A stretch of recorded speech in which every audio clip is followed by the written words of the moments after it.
Whether you're building a new home or adding on, framing up the situation, or putting a roof over your head, if you need to rock it, roll it, or just get on with it, Home Time has a video to help you do it right. Transform your small bathroom into a luxurious master bath, or increase your home's value by updating your old kitchen. Keep your drains draining, your switches switching, and your footing firm. Whether you do it yourself or buy it yourself, Home Time's how-to video guides will help you get the results you want. Will make your next project a success. See your local home improvement retailer for the Home Time video that's right for you.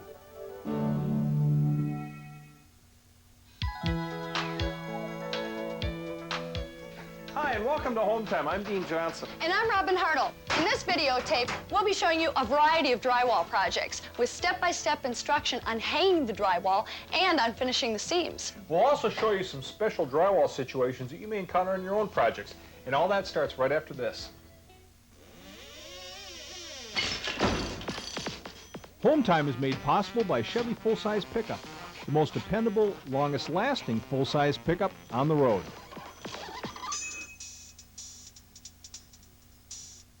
The national PBS series Home Time is made possible by the Stanley Works.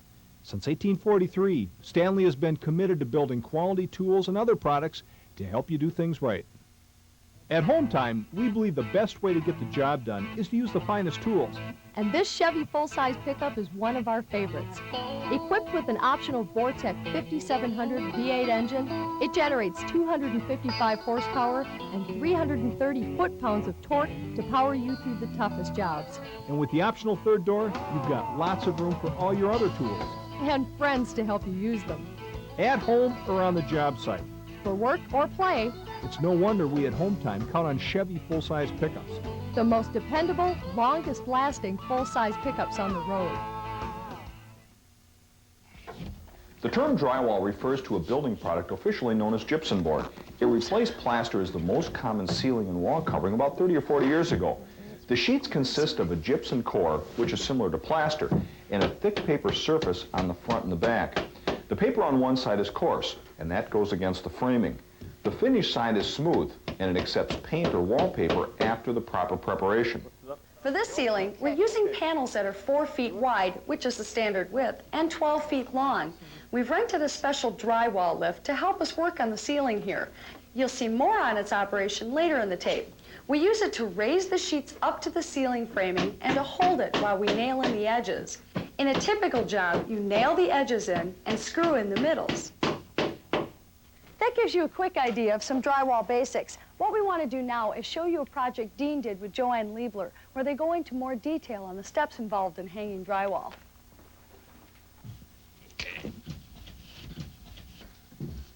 Okay, let me get over here and let's flip her upside. A couple of things to check for before you start installing drywall. You want to protect any wires or pipes that are in the walls from being pierced by the drywall screws or nails, and from anyone that tries to nail into the stud later.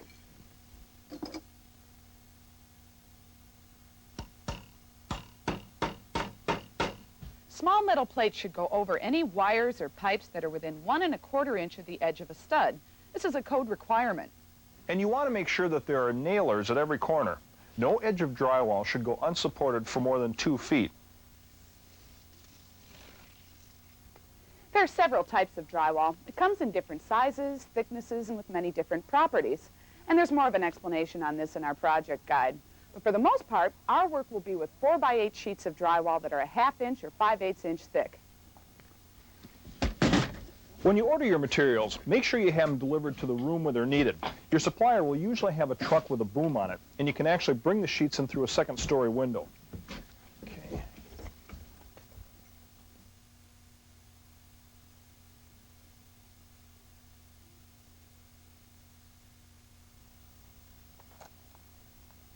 $90 1/8. When you start hanging your sheetrock, or rocking as some people call it, you start on the ceiling and you run perpendicular with the framing. Now we've got a vapor barrier up here because we're on the 2nd floor working on some exterior walls. And we've measured over from the corner to the center of this truss. So when we make the cut on the drywall, the edge will fall right in the middle. Did you get that? Okay, I've got it. The specialized tool, called the Drywall T-square, will help make sure we get nice straight cuts.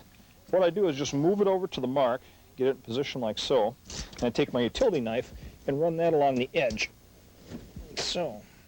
With a good sharp blade, it doesn't take much pressure to score the drywall. Then I give the drywall a quick snap. It should break apart right at the cut. And to finish it off, I just cut the paper on the back of the break.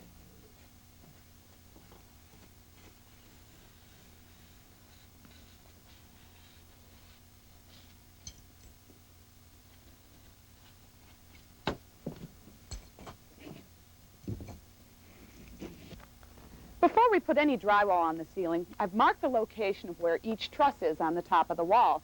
Once the rock is up, we'll need to know where to nail. These marks will help us. Attaching drywall to the ceiling is probably the toughest part of the whole drywall project. A 4x8 sheet of 5/8" drywall weighs 58 pounds. And it's a real awkward shape to hold over your head. So here's a good do-it-yourselfer trick. Build jacks like these out of 2x4s. There's a diagram in the project guide to help you. Okay. So the jacks hold the drywall in place, finish side down while we nail it. This is a point where our specialized drywall hammer comes in handy. Notice the head is convex. This creates a little dimple around the nail head without breaking the paper on the surface of the drywall. This will allow us to cover the nail head with drywall mud and get a perfectly smooth surface. And we always start nailing in the middle of the edge and work out toward either end. It's important to hold the drywall tight to the wood behind it as you nail. Don't count on the pressure of the hammer to snug it up to the framing. These are special drywall nails. They have ringed shanks, which in theory hold into the wood a little better. Standard length is 1 1/4 inch for 1/2 inch drywall and 1 3/8 inch for 5/8 inch drywall. Okay, Joe, I'll get this brace out over here and nail this in.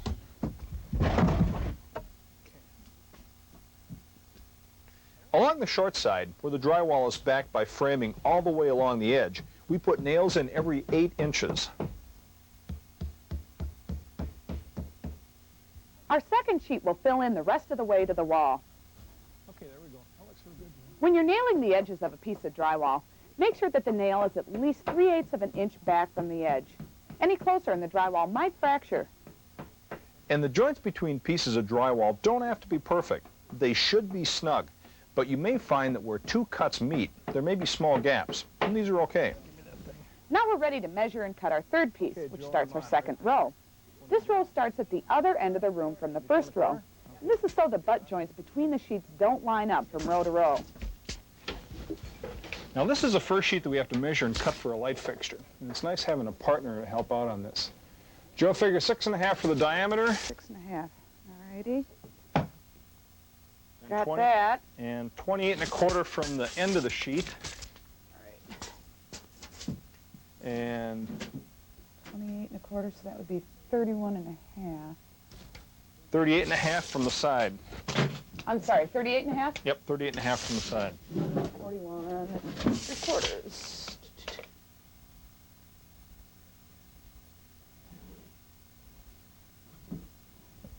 Now for cutting holes in drywall, we have a special tool. It's called a circle cutter.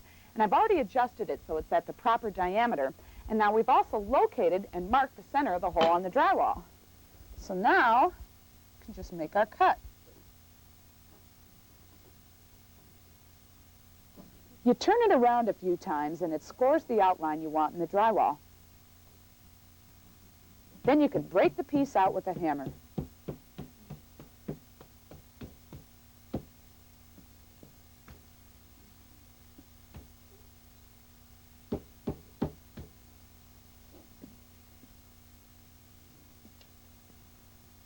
Let me get it tight up against the sheet here. A little bit further, Joe. Okay, square to the room. There, how's Perfect. that? That's good. Right. Just a little bit.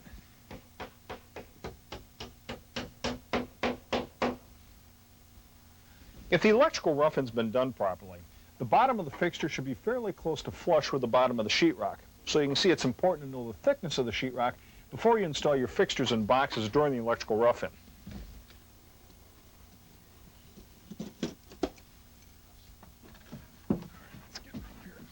You're going to have to move your bod. This is too long. Look at that. Okay. Okay, let's bring it back down. All right, get your hand ready. This is coming down. I got it.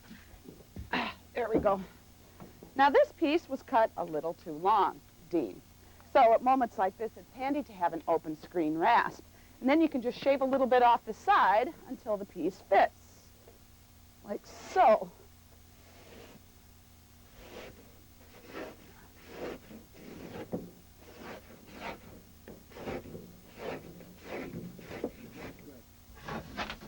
Oh, that looks rugged. Why don't you give it a kick? Thank you.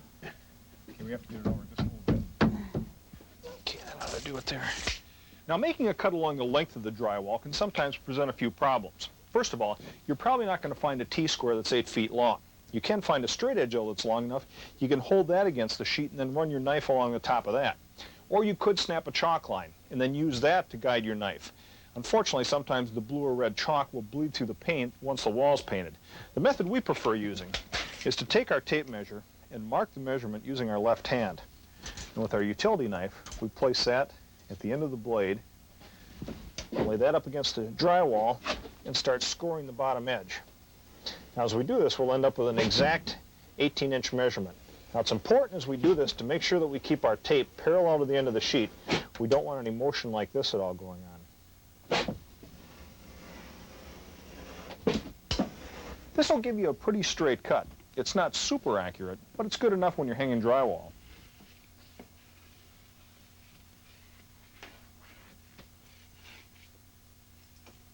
You grab mine, I got the top one.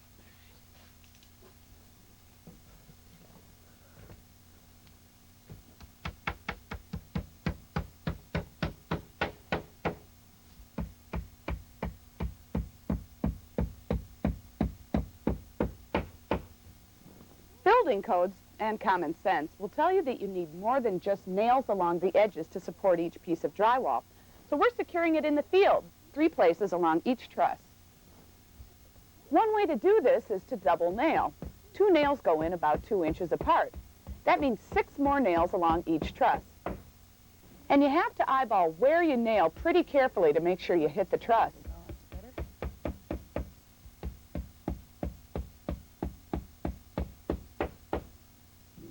If you like, you can stretch a string between the marks to make sure you hit the framing.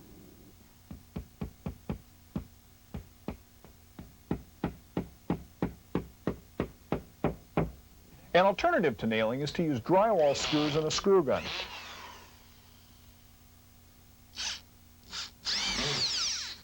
Screwing is faster and a little stronger, so with screws, you need less fasteners.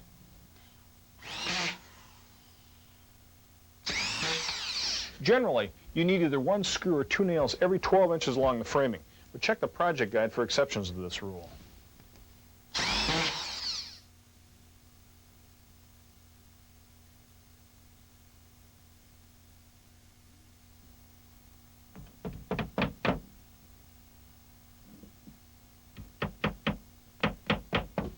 We use 5/8-inch drywall in the ceiling because our trusses were 24 inches on center. For 16-inch ceiling framing, you can use 1/2-inch drywall. In fact, most walls use 1/2-inch. To drywall walls, you start with a piece across the top of the wall. We've already cut this piece to length so that the edge will fall in the middle of a stud. And we've pre-nailed across the top in line with the studs. Now it's just a matter of lifting this piece up flush with the ceiling pieces. Okay. Yeah. All right, it looks pretty good.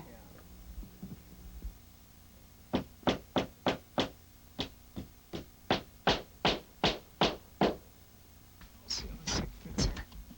Kind of good. I like these lighter pieces. Ooh, nice cut. Fits here a bit. Okay.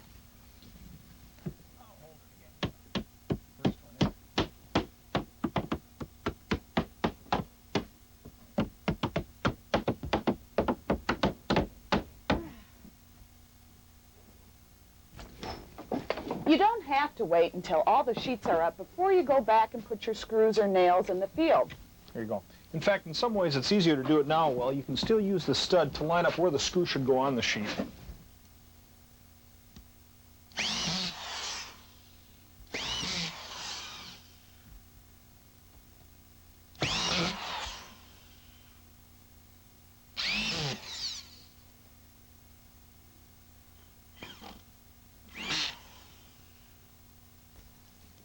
Okay, Joe, it's 34 5/8 to the top and 38 5/8 to the bottom.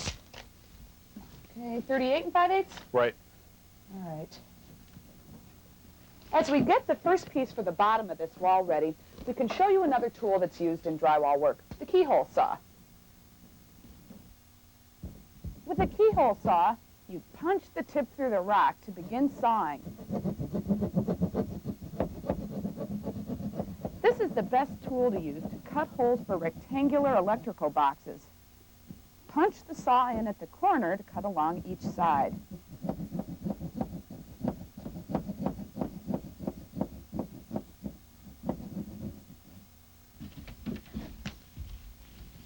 A standard 8-foot ceiling is slightly over 8 feet 1 inch between the bottom of the ceiling joist and the subfloor, depending on what the subfloor is.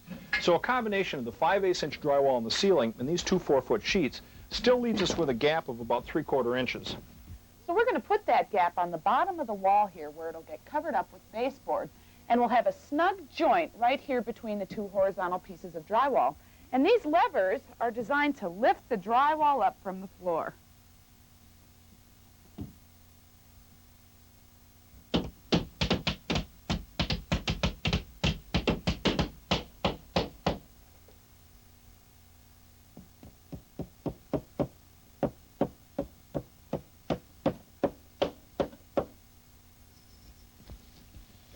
There's some situations you want to be aware of when hanging drywall. When working around windows and doors, you want to avoid creating a vertical joint above the side of a window or door. Instead, you want to locate that joint in the middle of the opening. So that means we need to cut a corner, like so. And for that, we use another tool, a drywall saw. After getting a 4 or 5 inch start with the keyhole saw, we move on to the drywall saw. It's a short saw with coarse teeth. We use it to make the first cut on this corner, cutting the shorter side. Once the first side is cut, we cut the second side the normal way, scoring with a knife and then snapping the pieces apart.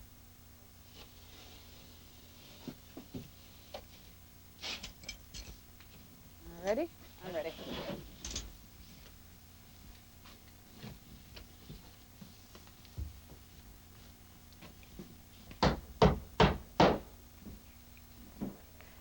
Here's another way to cut out for an opening.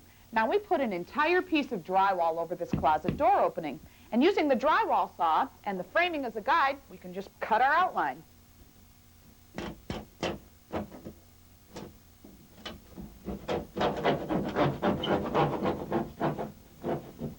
You run the saw along the framing. It doesn't matter if you scrape up the surface of a 2x4 a little bit.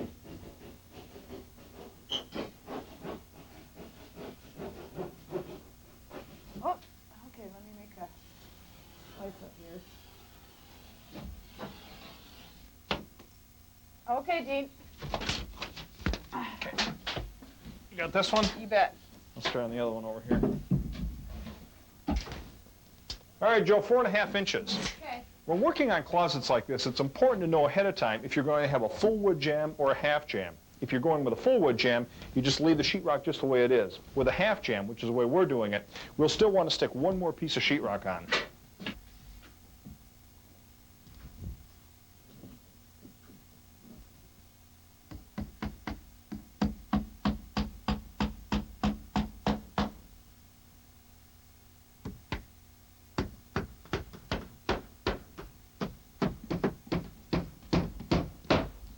Pretty basic techniques, right? Yet what we've shown you in this room should cover 90% of the situations you'll run into in hanging drywall. And for that other 10%, we'll take you to a remodeling project that we're doing. I got this. Okay.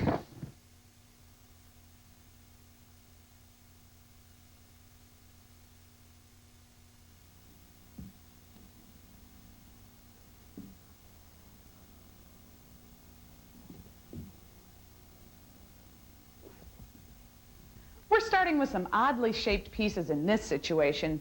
This room has what's called a trade ceiling. We install the angled pieces on the sides first, and then rock the flat area in the center.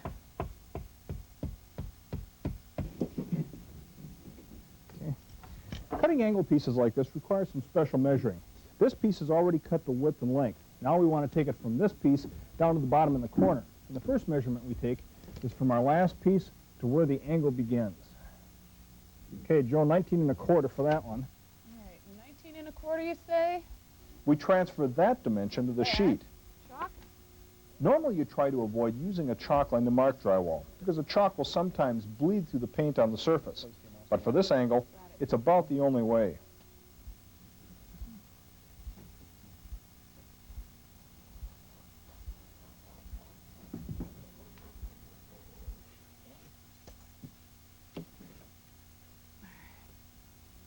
Okay, Joe.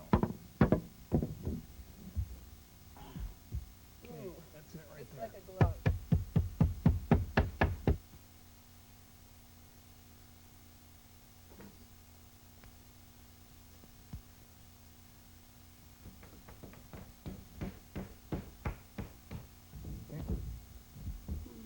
You tight there? Yep.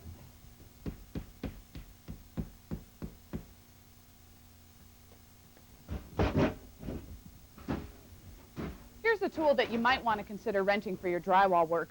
It's an adjustable aluminum bench, and it gives you that extra height in working with the ceiling. I've got it on my end here. What do you got? 8 feet, 3.5 inches. A little wide, huh? A little bit. The width across this flat portion of the ceiling is 8 feet, 3.5 inches.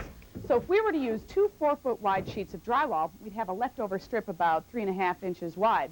So rather than do that, we'll use a full sheet in the middle and 2 narrower strips on the side.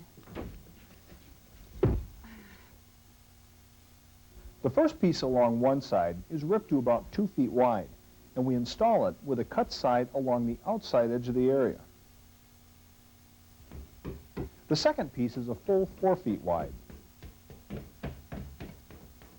And the last piece is cut narrower, about 27 inches.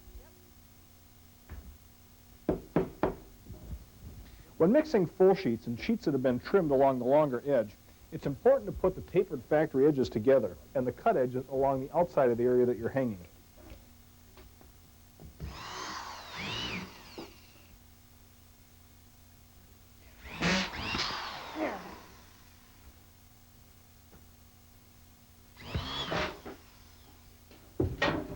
Okay, now we're ready for the walls. There's one little thing we want to remember.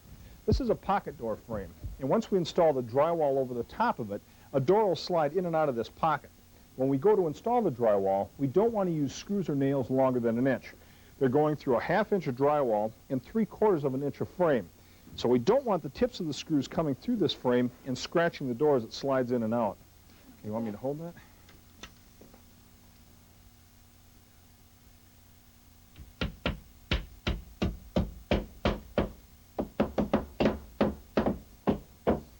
Up till now, we've been using regular drywall, but in a bathroom situation like this, you might want to use a special type of drywall that's usually called green board. Well, green board is a type of drywall that's water resistant. So it's sometimes labeled WR. Now, that doesn't mean that it's waterproof, but it does hold up better than regular drywall if it comes in contact with water. So it's good around a tub. Because this is a whirlpool tub, we'll only run it up 4 feet around the tub. If this were a combination tub and shower, we'd probably run it up to the top of the wall. Another product that installs kind of like drywall is this cementinous backer board. It's concrete sandwiched between 2 layers of fiberglass, and it's an excellent underlayment for ceramic tile. Now, this is a pretty specialized product, so if you're thinking about using it, you might want to check out our ceramic tile tape for proper installation instructions. Remodeling situations in older homes like this one will often present you with this problem. There'll be a spot where you have to fill in for some missing plaster, like we have above the tub here. Plastering is getting to be sort of a dying art. There aren't many people that know how to do it, and it takes a long time to master. Luckily, we can use drywall up in this area. Now, the plaster here is a 1/2 inch thick, plus we have the thickness of the lath. If we take a scrap piece of lath like so and put that on the bottom of the joist, a 1/2 inch sheet of drywall should be nice and flush with our ceiling.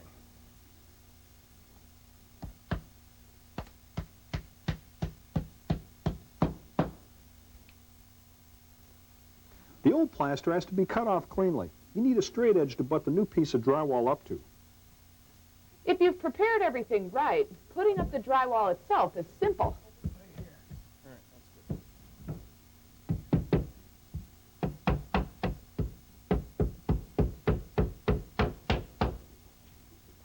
There we go. Okay. Good.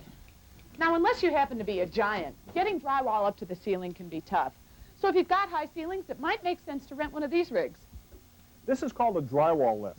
The way it works is you load the sheet on, and then you level it out to the ceiling like so. This little lock in place. Pull down these little arms, and then move it over to the area where you'll be installing it. Well, like so. You can get it fairly close in. Straighten her out. Yeah. And then start cranking it back up to the ceiling again. Like so. And then reposition it one last time. Yeah, looks pretty good right there. That's good. And snug it up against the ceiling. There, that looks good, Joe.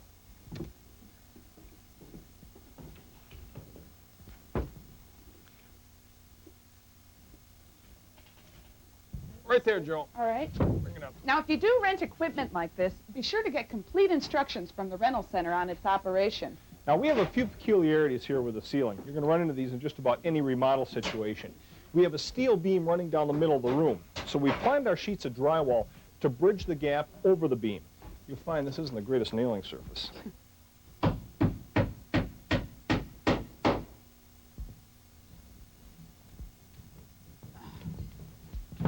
There we go. Now you got it.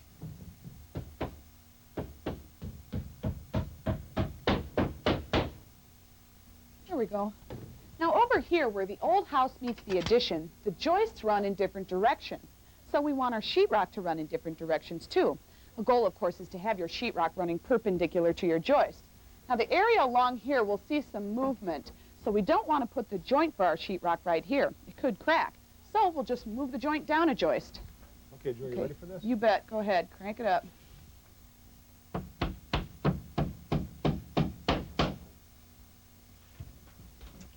Well, like so? Yeah. Are you tight down there, Joe? Yep. Okay.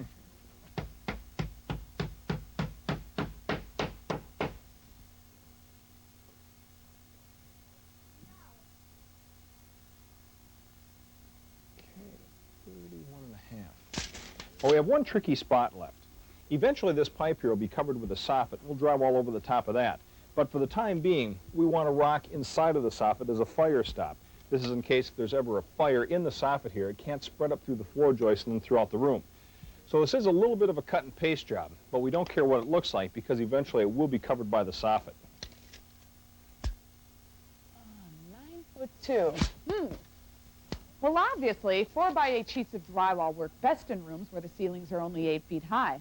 But many ceilings are higher, either by design or in our case, where the floor and ceiling heights are tied into the older part of the house. Now you may be tempted to buy 10-foot sheets, rip them down to 9'2", and then run them vertically. But it's best not to do this. You should really try to run your wall perpendicular to the framing. So that'd give us a strip that's about 14 inches wide. And where you place these thin strips, or rippers as they're sometimes called, depends on several factors. We'll be doing a couple walls and showing you a couple different ways of doing it. If the ripper is going across the top of the wall, the cut edge has to go up against the ceiling.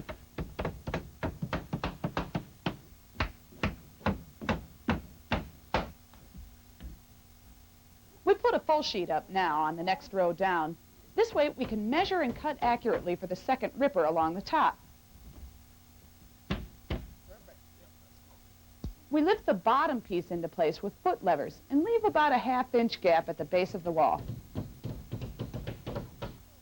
There we go. Hold on. There we go.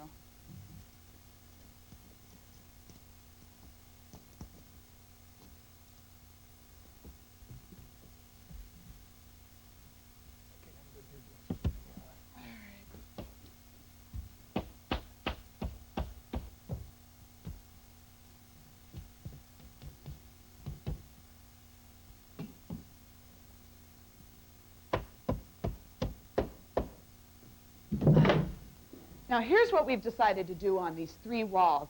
On this wall, we put the ripper up near the ceiling. Now we could have just as easily put it down by the floor.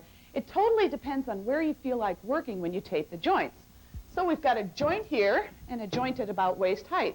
And we decided to work at these levels rather than come down and work on a joint here, which is where the joint would be if the ripper was here. Here on the back wall, we put the ripper on the bottom.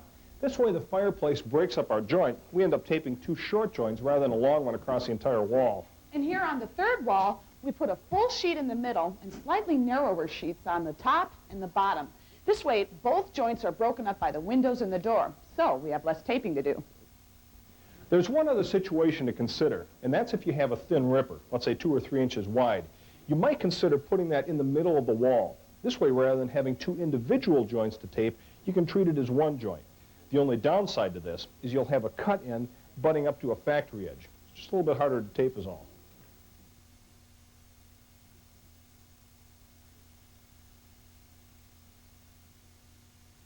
Oh, these are heavy. Well, it sure beats carrying around those 60-pound sheets of rock, don't you think? Yeah, I'm glad that part of the job's over. Now, the outside corners of drywall can be damaged fairly easily, so we'll protect these with this metal corner bead. And to install this, we use this metal clinching tool. It clinches the bead into the drywall by bending down these little fingers. The clincher only attaches the corner bead to the drywall, so we think in addition to that, it's a good idea to nail through the corner bead into the framing.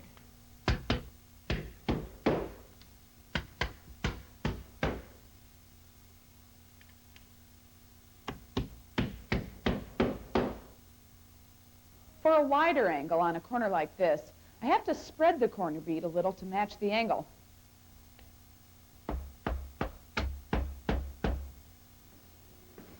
Once the drywall is hung, you're halfway done, but there are a few steps to getting a new wall to its finished form: taping, mudding, and sanding. The idea is to fill in the joints between the drywall sheets with joint compound and to reinforce them with a paper tape. Once that dries, another coat of drywall compound is applied, followed by a third finishing coat. Then it's all sanded smooth for priming and painting. We moved through that part of the process pretty quickly here, so let's go back to that previous project for more details from Dean and Joanne.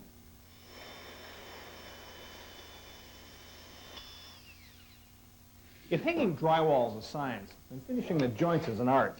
Joint compound, or as professionals call it, mud, is applied in several layers to cover up the joints, the corner bead, and the fasteners. Well, the art comes in using the different size taping knives to get a smooth surface. Is that stuff ready? All set. There are several different types of joint compound, and they come pre-mixed or powdered. We're using a pre-mixed all-purpose for all of our coats.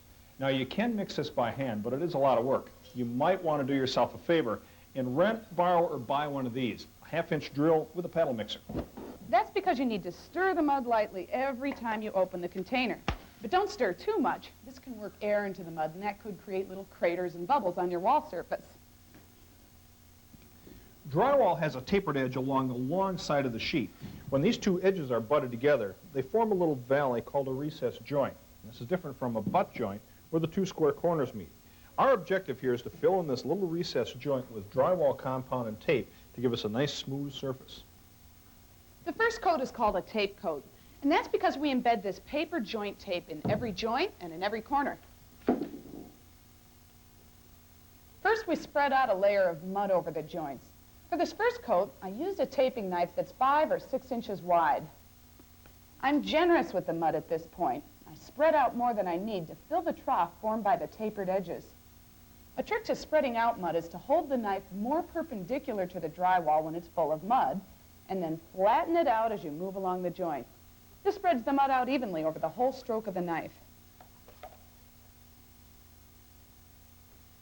When the mud is on, I lay out a piece of joint tape over the center of the joint. I press it in lightly by hand. I only need to make it stick to the mud at this point.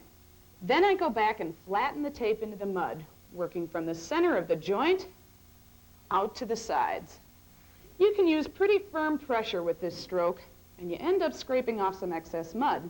Just make sure to leave mud under the tape. As you tape, keep your knife clean. Constantly scrape it off on the side of the pan. Mud that stays on your knife will dry out faster. My last step at this point is to spread a very thin layer of mud out on top of the tape. This requires a gentle touch. The tape should still be visible through the mud. And don't worry too much about a few grooves and streaks on the surface now. There will be more coats to smooth it out.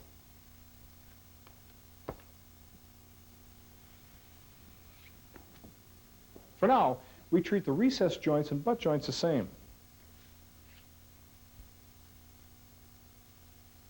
Once all the joints are done, we can mud in the corner beads. If the corner bead's been installed properly, there should be a little valley between the metal ridge and the surface of the drywall. So while we're putting on our first tape coat, we'll mud this area too. I trowel the mud on, one side at a time, using the corner bead to pull the mud off the knife. Then I run the knife down the side at about a 45-degree angle, resting it against the ridge of the corner bead. I scrape off anything that rises above that level.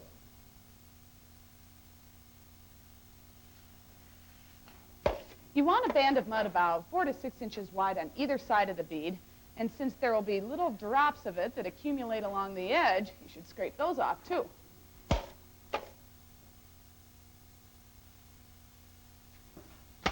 We also want to apply tape along the tops of the walls and in the corners. The theory is the same as on the flat joints, it's just that you put mud on one side at a time.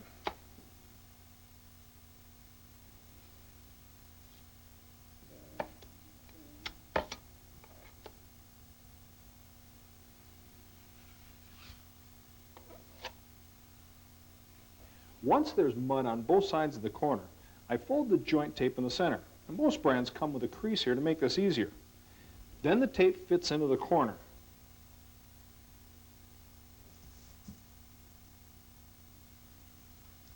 When the tape's in place, I run a knife down each side to set it in the mud and to work out any excess. And we lightly coat each side before we leave it to dry.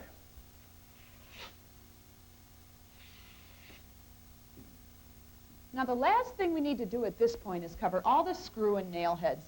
And remember, these are all sunk just slightly below the surface, so it won't take much mud to cover them. I trowel on more than I need, covering a row of screws in one stroke. I use a 5 or 6 inch knife almost flat to the wall. Then I gently scrape off the excess. And this leaves a very thin layer of mud all the way up and down the wall here.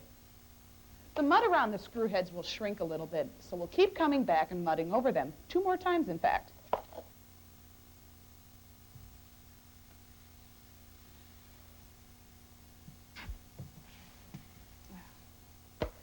Every so often you'll run into what's called a clicker. Hear that? And that happens when a screw or a nail isn't sunk below the surface enough. Now if it's a nail, many knives are going to come with a hammerhead and you can just kind of beat it into shape like that. Otherwise, you're going to want to keep the screwdriver handy. That's better. Try this again.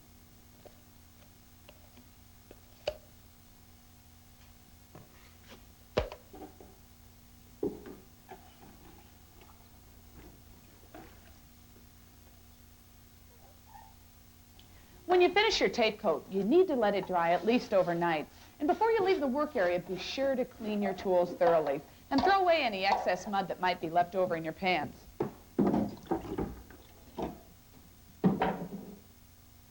Scrape off the sides of the mud bucket so the pieces don't harden.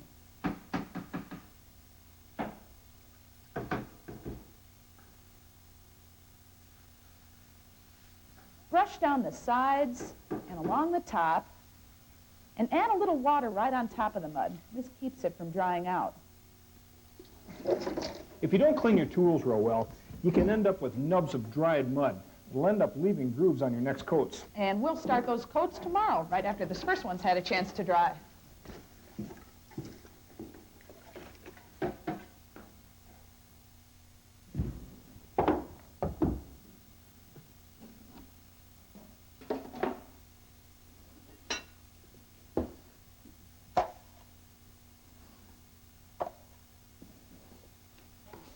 The tape coat leveled off all of our surfaces, the nail dimples, the joints, and the corners. So now everything's pretty even. The next couple of coats will make everything smooth, and we're using larger knives, 7 to 10 inches. And we apply the mud differently. We use a little less pressure and a little more patience. If I apply the mud and then just scrape it off, I haven't really added any mud to the area. This just doesn't help to smooth it out. We want to build the mud up along the middle of the joint and then feather it out to almost nothing along the edges. I use the 8-inch knife to put more mud on the joint, and I smooth it out with a couple of strokes, one on each edge and one on the center. I put more pressure on the knife on the outside of the joint, and I let it ride a little high at the center.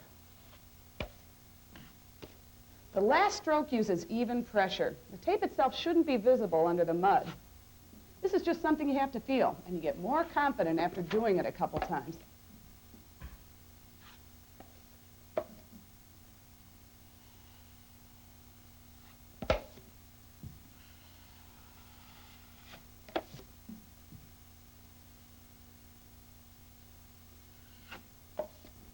Remember that some of the joints are butt joints. This means that there isn't a tapered edge on the drywall, and some of the tape and mud we've added already have created a little bit of a ridge. So to hide this ridge, we'll taper out the joint a little bit further than we do a normal joint. So using a 10-inch blade, we first put mud down either side of the joint, like so.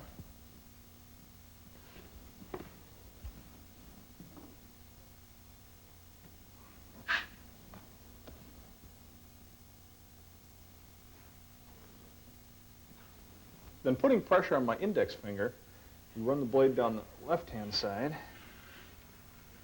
so. Then putting pressure on my outside finger, you run it down the right-hand side. And then we run the blade down the center of the joint. Then you might want to take one last gentle pass down each side, like so.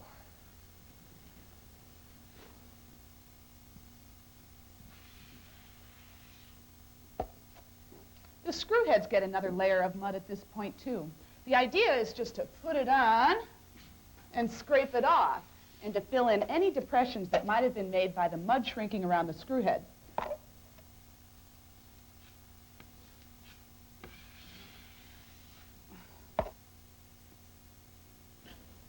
Inside corners present another little problem that requires a special approach.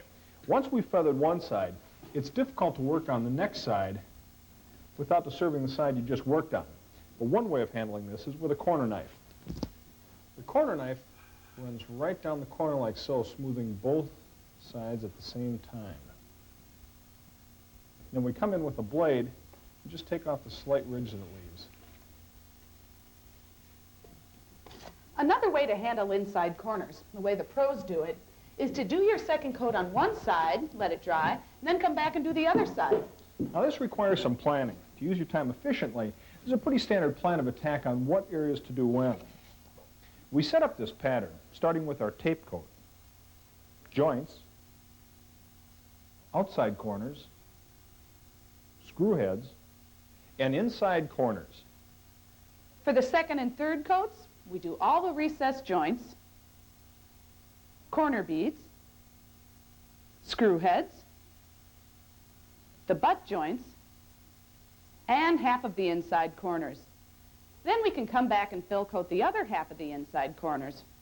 We stagger which sides of the inside corners we do so that one side gets to harden before we do the other side.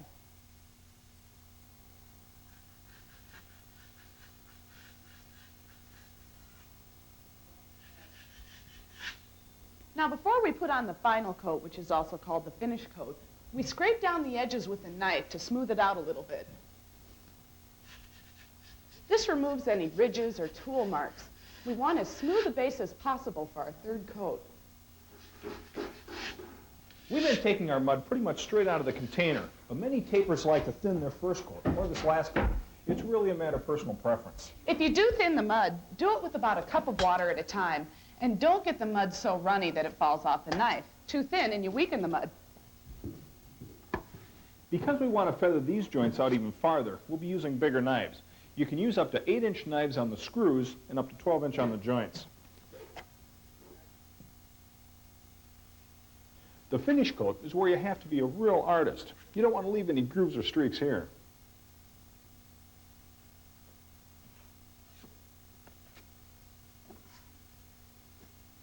It's a good idea to check your joints at this time, too.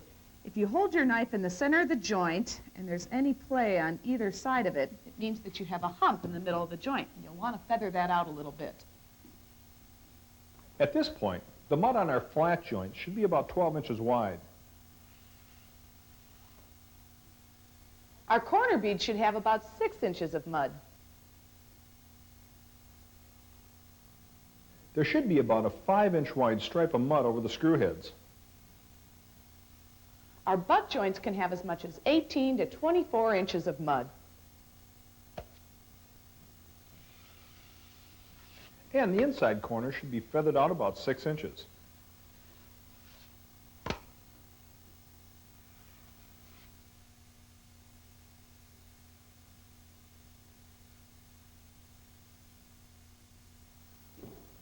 So are you ready for the ceilings? You betcha.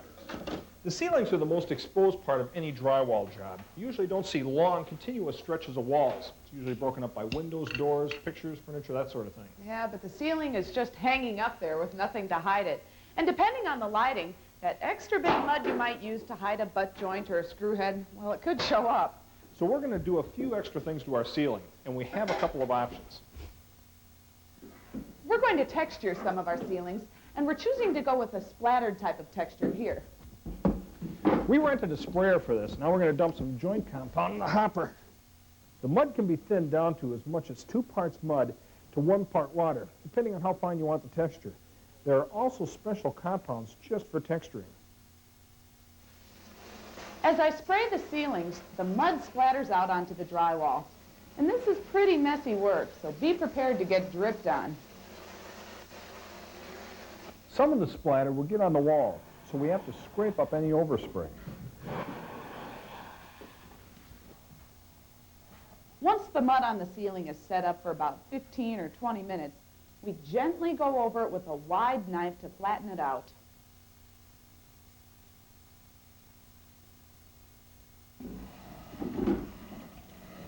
There is more than one type of ceiling texture, and here's another type.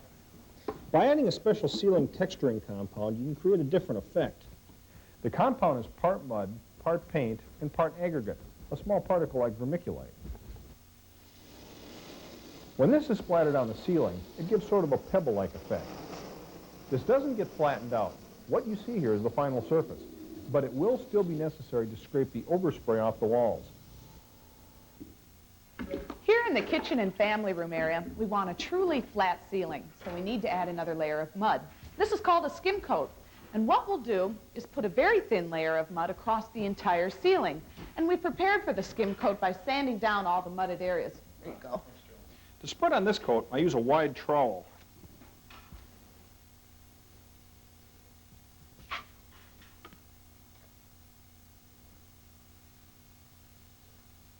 I spread the mud out over an area with a couple of strokes.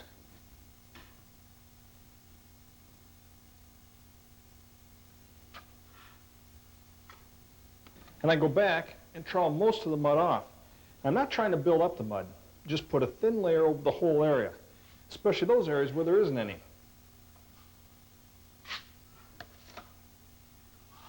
It takes a very gentle touch to remove just the right amount of mud and to smooth out the little trowel marks that it creates. Generally, we advise first-time drywall do-it-yourselfers to stay away from this kind of ceiling.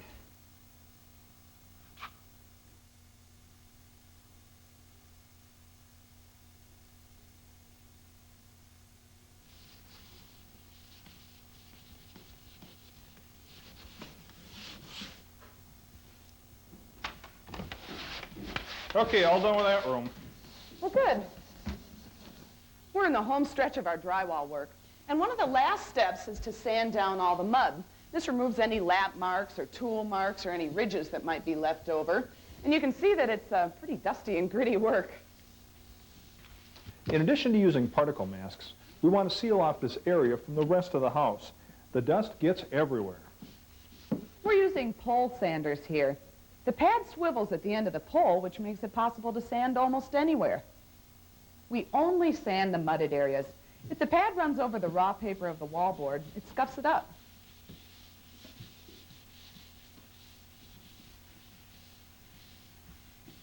You can use sandpaper here, 120 to 150 grit, but we're using this open screen. The screen works well because the dust doesn't build up in the grit, like it will with sandpaper. It falls out of the screen. Cleaning up is a significant part of drywall work. When we were done rocking, there was a lot of scrap and dust to remove. And there's even more to clean up now.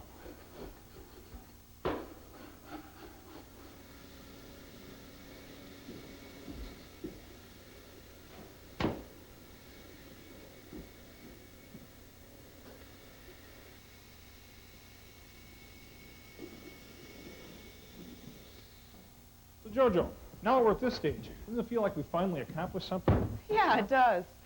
One thing that's kind of odd about the drywall stage of any project is all the rooms start feeling a little smaller. All that open framing tends to be a bit deceiving. But once the drywall's up, the rooms really start to take shape. We hope we've made the process of installing and finishing drywall clear, although it is hard work. But we think a couple of people can handle a project this size. But working on an entire home is a whole other story again. We think the best thing to do here is hire a good crew, stand back, and watch them do the work. This is a 2,700 square foot home. The roof lines on the outside create some interesting vaulted ceilings on the inside. On a project like this, where we're building in the winter, it's important to get the heating system in and running. That's because the temperature inside needs to be at least 55 degrees for the mud to set properly. In fact, a well-ventilated 70 degrees is ideal. And this high vaulted ceiling here in this part of the house is a good reason to have professional hangers hang the sheetrock, rather than doing it yourself.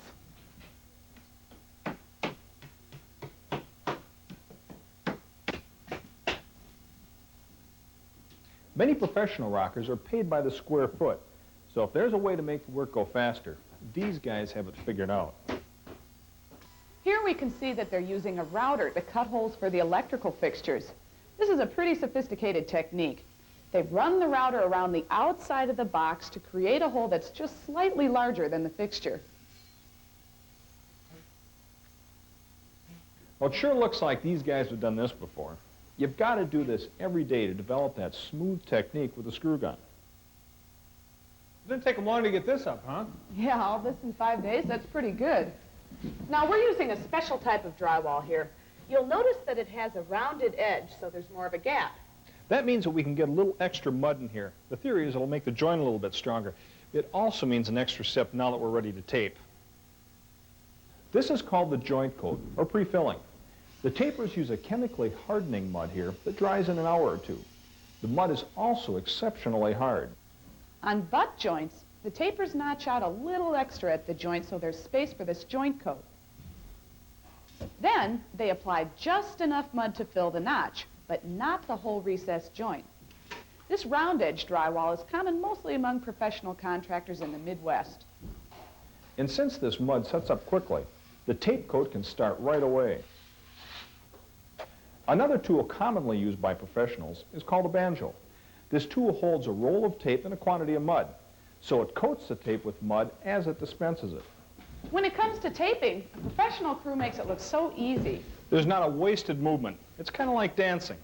This comes with practice and experience, doing it every day. A do-it-yourselfer will probably never be able to make it look this easy by just doing a couple weekend projects. Contractors tell us it takes at least 6 months on the job before a taper truly becomes proficient. But don't let that discourage you. We believe if a do-it-yourselfer takes the time and works carefully, you can achieve good results, even if it does take a little bit longer.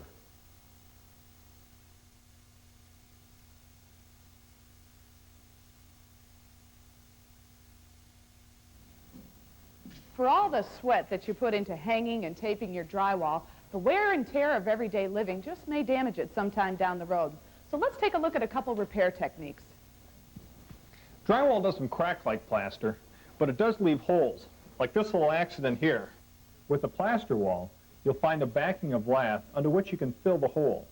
With drywall, there's no backing between the studs, so patching it will require a different approach. There are 2 ways to do this. One way is to take a piece of cardboard, slightly larger than the hole, and tied to a length of string, insert it in the hole and pull taut. This creates a backing onto which you can apply patching compound.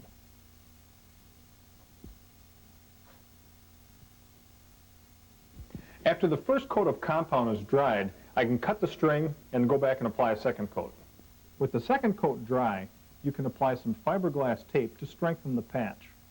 Cover with a layer of compound, feathering out around the hole with a wide-bladed knife. Let it dry and sand smooth.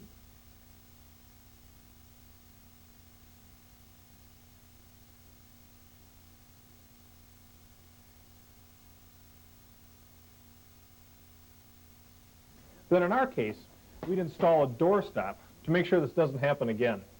Another approach to use is called the hat patch method.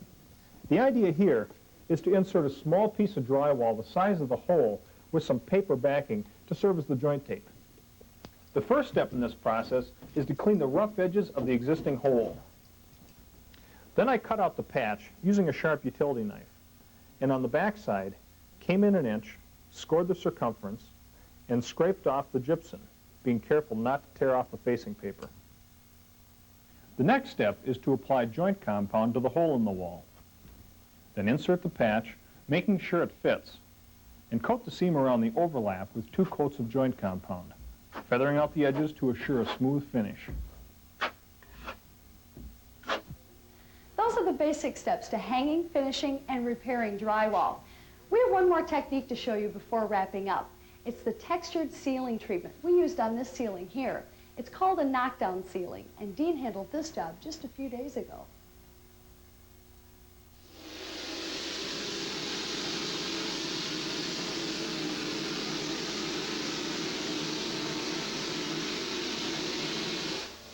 For our ceiling texturing up here, I'm using this gun to splatter on some thinned out drywall mud. Then later on, I'll come back and I'll flatten all this out. The gun is powered by a compressor, which we rented for this job. The drywall mud is poured into that blue hopper and blurps out in an uneven stream. That produces the random effect we're looking for.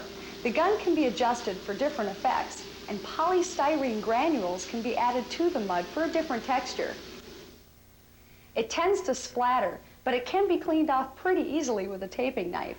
We're using a wipe down blade to skim the surface of the texture, to knock it down in other words. You don't want to scrape it off completely, so we leave a 1/16 of an inch to complete the knockdown effect. Texturing a ceiling works real well because you don't have to apply the finish coats of joint compound. And it is kind of hard to get a ceiling nice and smooth. And it looks real good. Yeah, it looks nice. This should give you a good idea of how to tackle any drywall project that comes your way. I'm Robin Hartle. And I'm Dean Johnson. Thanks for watching.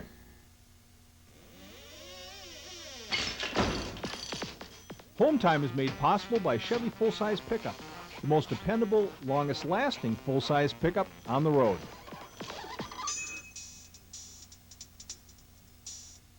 The national PBS series Home Time is made possible by the Stanley Works. Since 1843, Stanley has been committed to building quality tools and other products to help you do things right.